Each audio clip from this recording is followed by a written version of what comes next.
कल के पाठ में आप सबने निच प्रत्यय की सिद्धियां पढ़ी थी। आज भी हम निच प्रत्यय ही करेंगे। सिद्धियां उसी प्रकार से रहेंगी किंतु निच अर्थ विशेष में होगा। सूत्र है हेतुमति च। हेतुमति सप्तमी का एक वचन, च अव्ययम। हेतु अस्मिन् अस्तीति हेतुमत, है ना, तस्मिन् हेतुमति। हेतु जिसमें है, हेतु वाला, तदस्यास्त्यस्मिनिति मतों से मतों प्रत्यय इसमें हो जाता है। अनुवृत्ति आएगी निच प्रत्यय परश्च। ठीक है, धातु का अधिकार रहेगा ही रहेगा। सूत्र का अर्थ करेंगे हेतुमति अभिधेये धातोः निच प्रत्यय परश्च भवति। हेतुमति अभिधेये धातोः निच प्रत्यय परश्च भवति। ठीक है, कि हेतुमान अभिधेय हो तो धातु से निच प्रत्यय होता है। पर समस्या ये है कि हेतु क्या है, तो सबसे पहले समझना होगा तत्प्रयोजको हेतुश्च। स्वतंत्रस्य कर्तुः प्रयोजकः हेतु संज्ञको भवति।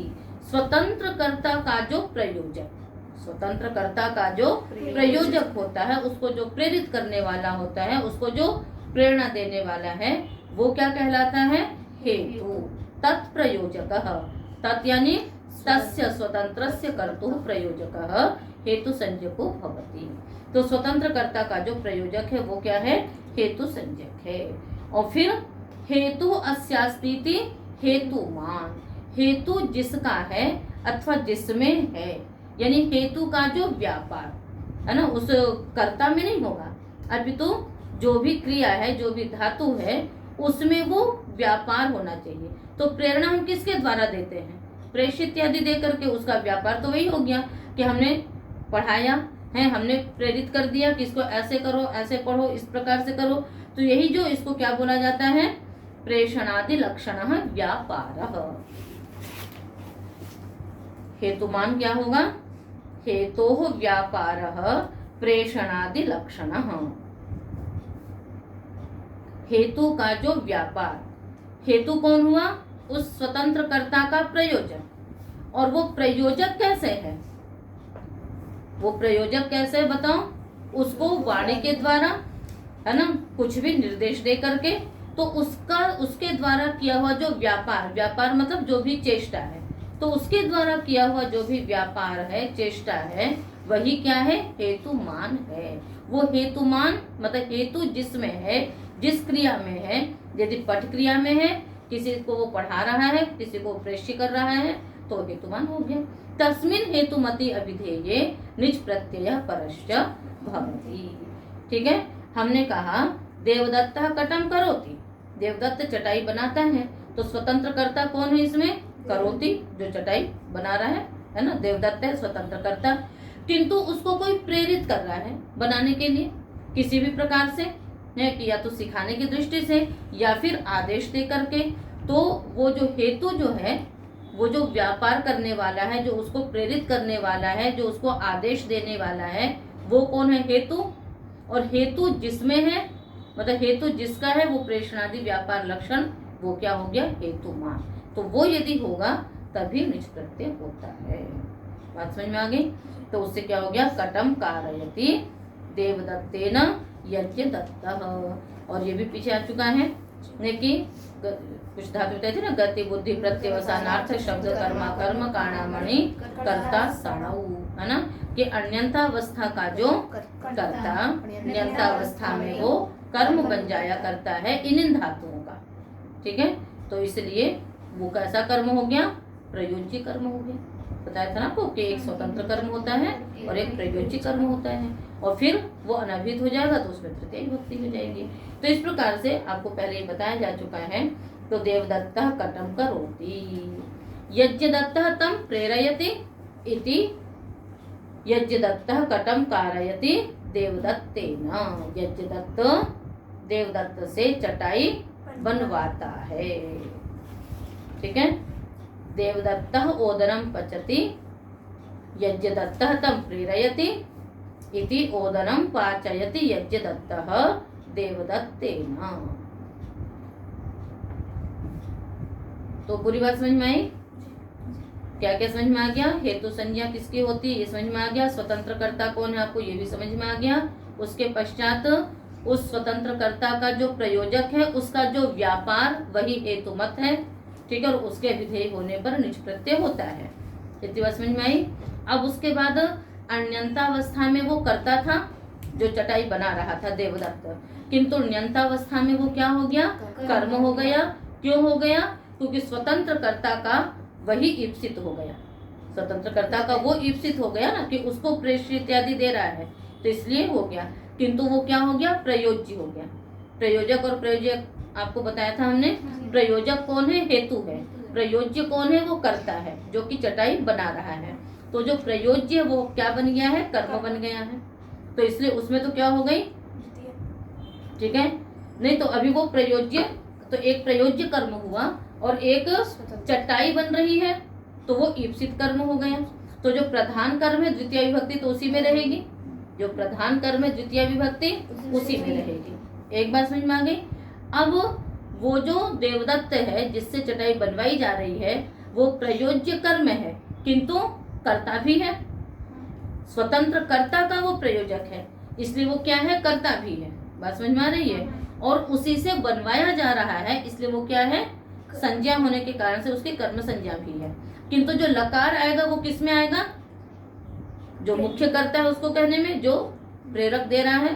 तो प्रयोजक जो करता है, प्रयोजक कर्ता कौन है? यज्ञदत्त। यज्ञदत्त देवदत्त से चटाई बनवाता है। यज्ञदत्त किससे बनवाता है? देवदत्त से, ठीक है। यज्ञदत्त हेतु है, ठीक है, और यही प्रयोजक है। प्रयोजक क्यों है? क्योंकि ये करवा रहा है, प्रेरणा यही दे रहा है, इसलिए क्या है? ये प्रयोजक है। किसको दे रहा है? देवदत्त को, इसलिए देवदत्त क्या है? प्रयोज्य। तो ये प्रयोज्य करता हुआ है ना, ये कौन सा करता हुआ? प्रयोज्य करता हुआ, और ये प्रयोजक करता हुआ, ठीक है। क्या बनवा रहा है? चटाई। तो कट आपका मुख्य कर्म हो गया, ये क्या हो गया आपका? ये मुख्य कर्म हो गया। इतनी बात समझ में आ गई। अब जो लकार आया है प्रयोजयति में, जो लकार आएगा कारयति में, वो किस कर्ता में आएगा? प्रयोजक कर्ता में आएगा। इसलिए जिस कर्ता में लकार आएगा उसमें तो प्रथम विभक्ति रहेगी, ठीक है। अब देवदत्त भी अनभिहित है और कट भी अनभिहित है, तो अनभिहित कर्म में तो द्वितीय विभक्ति हो जाएगी जो मुख्य कर्म है। अब ये कर्ता भी है इसलिए अनभिहित कर्ता में क्या हो जाएगी? तृतीय विभक्ति हो जाएगी। इस प्रकार से क्या बन जाएगा? यज्ञदत्तः देवदत्तेन कटम कारयति।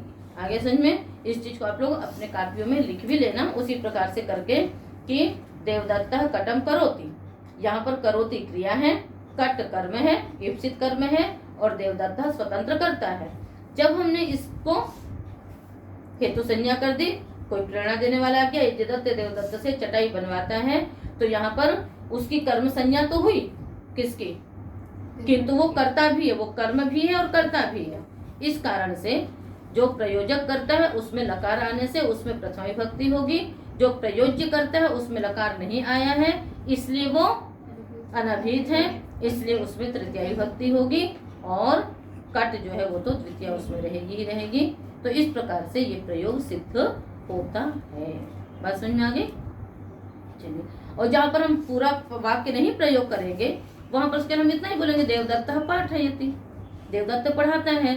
अब देवदत्त किससे क्या पढ़वाता है, जब ये वाला पूरा प्रयोग करेंगे तब फिर वो अलग चीज आ जाएगी, ठीक है ना। तो जब पूरा वाक्य प्रयोग करेंगे तब वो सारी बातें हैं। और जहाँ पर बस देवदत्तः कारयति, यज्ञदत्तः कारयति, जब हम ये बोलेंगे कि देवदत्त यज्ञदत्त से चटाई बनवाता है तब ये पूरी वाक्य आपको समझना होगा, और जहाँ पर नहीं है वहां पर कोई बात नहीं है। तो ये बात समझ में आ गई आपको? हेतु समझ में आ गया, हेतुमान समझ में आ गया, ठीक है। और उदाहरण में कहाँ तृतीय विभक्ति क्यों हो रही वो भी सब समझ में आ गई। अब कारयति की सिद्धि देख लीजिए। डुक्रीकरण धातु से निच प्रत्यय किया, डू की संज्ञा, यहाँ की संज्ञा हो गई क्री निच, क्री को क्या हो जाएगी? वृद्धि होगी या गुण होगा?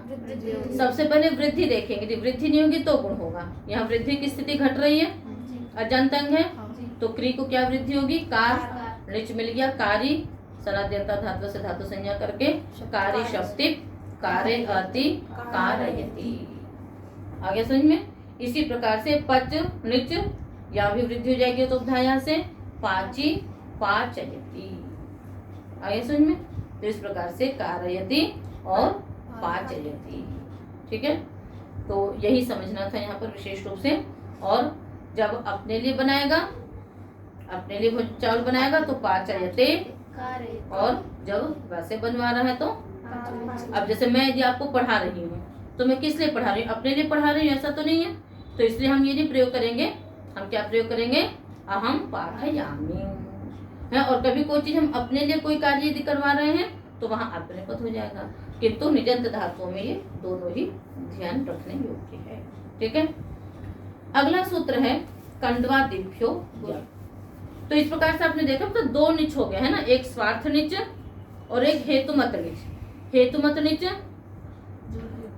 इससे अच्छा। अब एक बात बताओ, चुरादिगण की धातुओं से आपने निच प्रत्यय कर लिया, चोरी बना लिया, तो उसमें तो स्वार्थ में निच किया था आपने। अब वो तो हो गया कि चुराता है। ठीक है, अब जब चुरवाता है तब क्या होगा?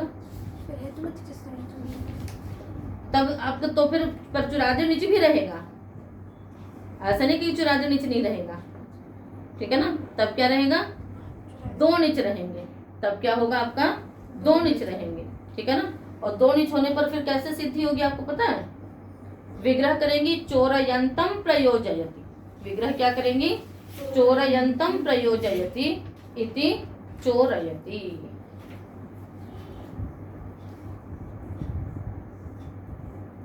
अब आपने देखिए चोरी शब्द बना लिया, चोरी से फिर निच करेंगी, निच का क्या शेष बचेगा? ई। अब यहां क्या करोगे? फिर इसके प्रति इसको गुण करोगे? नहीं, यहां सूत्र लग जाएगा नेरनिटी। क्या सूत्र लग जाएगा? नेरनिटी।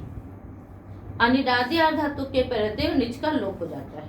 तो ये जो निच है अनिदादि धातु है। अनिदादि मतलब जिस धातु को इटागम ना हो सके, तो इस निच को इटागम तो होगा नहीं, तो इसके प्रत्यय एक नहीं का क्या हो जाएगा? लोप हो जाएगा। फिर वो क्या बन जाएगा? फिर चोरी बन जाएगा, और फिर वही प्रयोग रह जाएगा चोरयति। अब आपको वो प्रकरण से समझना पड़ेगा कि यहाँ पर हेतुमत निच हुआ, चुरवाना अर्थ हुआ या चुराना अर्थ हुआ। ठीक है, इसी प्रकार से कई बार ऐसा होता है कि आप किसी को पढ़ा रही हैं और आपको भी पढ़ाने की प्रेरणा मैं दे रही हूं यदि, तो पाठयंतम प्रयोजयति, डबल प्रयोग हो गया ना। आप छोटे बच्चों को पढ़ा रहे हो, ठीक है, और आपसे हम पढ़वा रहे हैं, तो आप भी प्रयोजक हो और हम भी प्रयोजक हैं। तो यहाँ पर क्या हो जाएगा? पाठयंतम प्रेरयति। तो यहाँ पर भी पर पाठयति ही प्रयोग होगा, क्योंकि वही हो जाएगा। दो निच रहेंगे, दो निच में हमेशा एक निच का लोप हो जाएगा। किस सूत्र से होगा? नेरनिटी से। याद रखिएगा, ठीक है, हमेशा नेरनिटी से एक निच का लोप हो करके।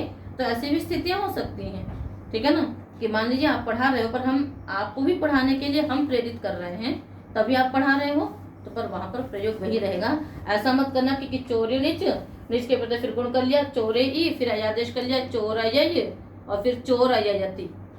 ऐसा नहीं करना। ऐसे प्रयोग कहीं कहीं बनते हैं, वो जहां बनते हैं वो हम आपको बताएंगे, पर सामान्य रूप से ये ऐसे ही रहेगा। ठीक है,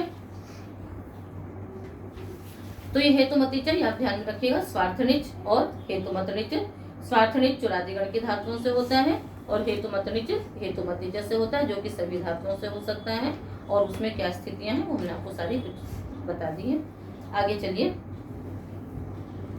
कंडवादिभ्यो यः। कंडवादिभ्यः पंचमी का बहुवचन, यः प्रथमा का एक वचन। कंडुः आदिर येषां ते कंडवादयः तेभ्यः कंडवादिभ्यः। ठीक है, कौन सा समास हो गया? बहुव्रीहि समास हो गया। धातोः प्रत्यय परश्च, उसकी अनुवृत्ति आ रही है। ठीक है ना, अर्थ करेंगे कंडवादिभ्यः धातुभ्यः यः प्रत्ययः परश्च भवति।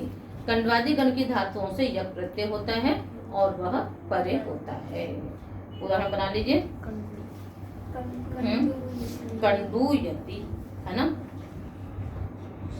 कंडूयति माने कंडुई गात्रे विघर्षणे है ना, खुजली करता है। तो कंडूयति, कंडूयते।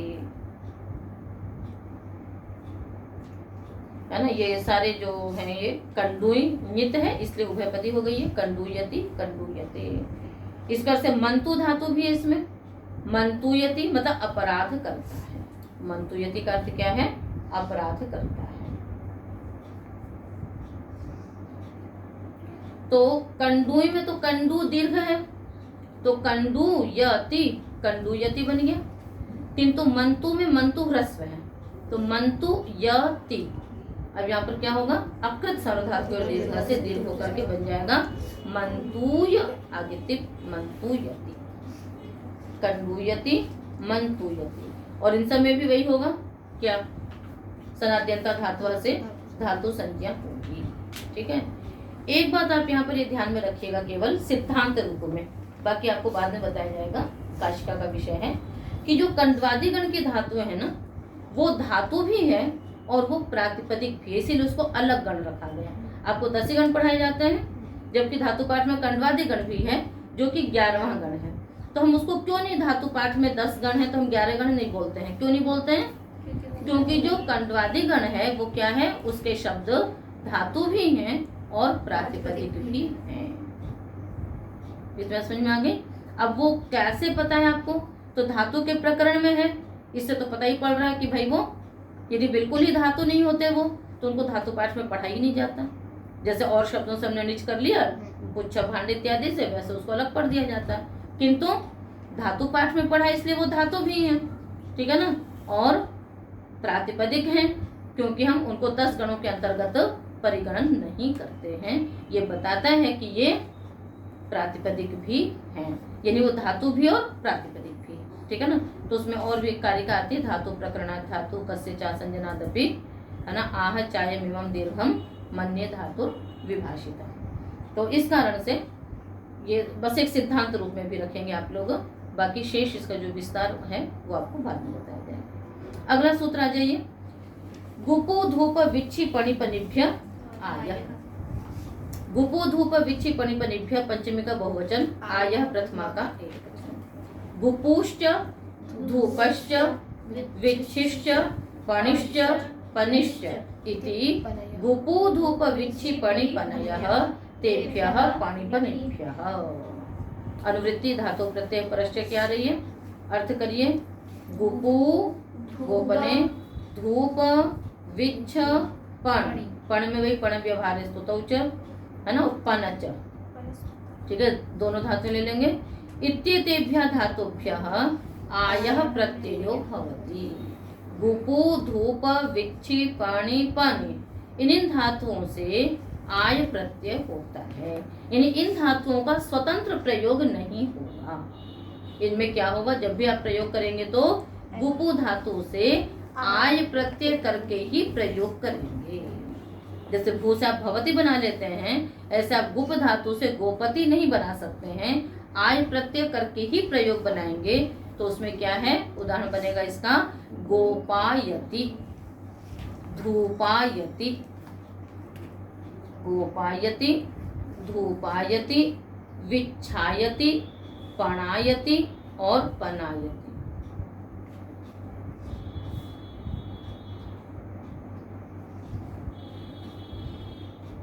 गोपायति कैसे बन जाएगा? गुपु धातु है, ओ की संज्ञा होगी, गुप, आगे आय, ठीक है, फिर आय के पहले गुप को गुण हो जाएगा, आय के अर्धातु संज्ञा तो होगी, तो फिर गुप के पर आय के प्रत्यय तो गोपाय बन गया, और फिर शब्द ले आइए सनाद्यंता धातु संज्ञा करके, तो क्या बन जाएगा? गोपायति। इसी प्रकार धूप में गुण नहीं हो पाएगा, लघु उपधा में नहीं है इसलिए, तो धूपायति। विच्छ में भी गुण नहीं हो पाएगा, तो विच्छ आय विच्छायति। पण में भी वही स्थिति है, पण आय पणायति, पन आय पनायति, ठीक है। तो गोपायति का अर्थ क्या है? रक्षा करता है, धूप पीडने, पीड़ा देता है, विच्छायति विच्छगतौ, है ना, चलता है, पणायति स्तुति करता है, पनायति भी स्तुति करता है, ठीक है। अगला सूत्र लीजिए, ऋतेरियं। ऋतेः पंचमी का एक वचन, इयं प्रथमा का एक वचन, ठीक है। ऋत घृणायाम धातु है और ये धातु सौत्र है, धातु पाठ में नहीं पढ़ी है। तो जो धातुएं धातु पाठ में नहीं होती उनको क्या कहते हैं हम? सौत्र धातु है, क्योंकि सूत्र में उससे कार्य कहा गया है, इसलिए सौत्र धातु है। तो ऋतघृणायाम इत्यतस्मात् धातोः इयं प्रत्ययो भवति परश्च। ऋत धातु से इयं प्रत्यय होता है और वह परे होता है। अब देखिए इयं क्योंकि इंगित है, इसलिए इससे फिर आत्मनेपद हो जाएगा हमेशा। तो कैसे बनेगा? ऋत आगे ईय, तृतीय, सनाद्यंता धातु से धातु संज्ञा कर लीजिए, तृतीय आगे शब्द ऋतीयते, ऋतीयेते, ऋतीयन्ते। समझ में आ गया? ठीक है। अगला सूत्र है आयादय आर्ध धातु के नहीं कमे ऋणिंग। कमे है पंचमी का एक वचन, ऋणिंग प्रथमा का एक वचन। अनुवृत्ति वही धातु प्रत्यय परश्च। अर्थ करिए सूत्र का। कमु धातु हो, कमु कांतौ धातु है, कमु धातु हो ऋणिंग प्रत्यय परश्च भवति। धातु पाठ की आवृत्ति प्रतिदिन करिए, उससे आप लोगों को धातुओं के अर्थ स्मरण हो जाएंगे। ठीक है ना? तो कमु कांतौ धातु है, कमु कांतौ इत्य तस्मात् धातु ऋणिंग प्रत्यय परश्च भवति। उदाहरण बनाइए तो ऋणिंग है, आत्मनेपद हो जाएगा कामयते, कामयेते, कामयन्ते। सिद्धि में कोई बहुत परेशानी नहीं है। कमु उकित संज्ञा, कम ऋणिंग, ऋणिंग का शेष बचेगा ई, नित होने से वृद्धि, कामी शब्द ऋणिंग नित होने से आत्मनेपद होगा, शब्द क्या बन जाएगा? कामयते, कामयेते, कामयन्ते। ठीक है। आगे आयादय आर्ध धातु के वा। आयादय, आयादय बहुवचन आर्ध धातु के वा आय आदि येषाम ते आयादय है ना। आय आदि में है जिसके, वो क्या कहलाएगा? आयादि। आयादय प्रत्ययाः आर्ध धातु का विषये विकल्पेन भवन्ति। यहाँ आर्ध धातु के विषय सप्तमी है, तो आर्ध धातु का विषये आयादय प्रत्ययाः विकल्पेन भवन्ति। ठीक है। क्या अर्थ हुआ? आर्धातुक विषय में आयादि प्रत्यय विकल्प से होंगे। तात्पर्य क्या हुआ?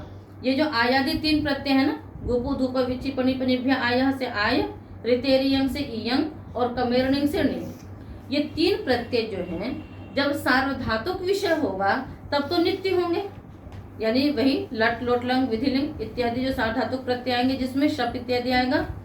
और जो आर्धधातुक विषय है जहाँ पर शप नहीं आता है या तव्य तुमुन इत्यादि हैं, तो आर्धधातुक विषय में क्या होगा? ये विकल्प से होगा। वहां पर जरूरी नहीं कि आय प्रत्यय आवे। ठीक है, विकल्प से है। उदाहरण बनाएंगे हम लोग। गोप्ता, गोपिता, गोपालिता, गोप्ता, गोपिता, गोपालिता।